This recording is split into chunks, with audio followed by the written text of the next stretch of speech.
Bonjour toute la team du Figaro et bonjour au jury de Business with Attitude. Aujourd'hui, je viens vous parler d'entrepreneuriat, mais un entrepreneuriat qui est peut-être un peu différent de ce qu'on a l'habitude d'entendre parler, parce que moi je voudrais vous parler d'entrepreneuriat au service de la vie.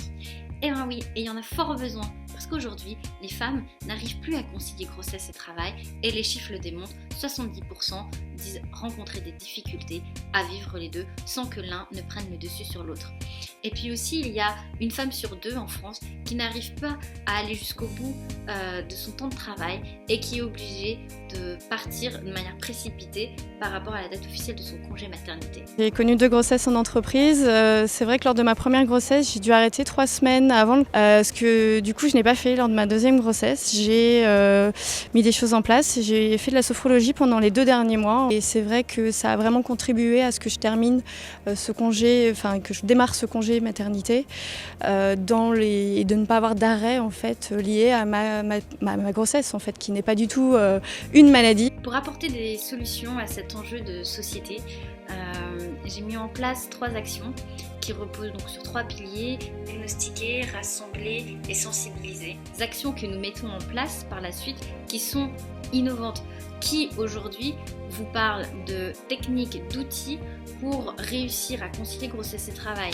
Personne. En fait, avec une surcharge de travail et un surmenage d'activités, ma grossesse est arrivée en plein travail. Voilà, j'ai fait une fausse couche pendant le travail. Donc l'idée de la plateforme des prodigieuses est de mettre en place un MOOC finalement, donc ce serait comme des cours en ligne au service de la maman, du bébé et de l'entreprise. À la plateforme digitale que je souhaite mettre en place, il y a aussi des liens humains que je souhaite créer. Et cela se passera par la journée des futures mamans, qui seront des journées dédiées aux futures mamans dans les entreprises, avec tout un panel choisi et sélectionné de professionnels qui transmettront de manière directe tout ce qu'ils ont à leur dire, toutes ces bonnes nouvelles qu'ils ont à dire à ces femmes actives qui veulent poursuivre leur travail, qui ne veulent pas être arrêtées, qui ne veulent pas être absentes, mais qui ont aussi envie de prendre soin d'elles et surtout de mener à bien leur grossesse. Et pour conclure, les prodigieuses sont au service d'entrepreneurs hors du commun. Est-ce que vous vous rendez compte? Elles enfantent et elles préparent le monde de demain.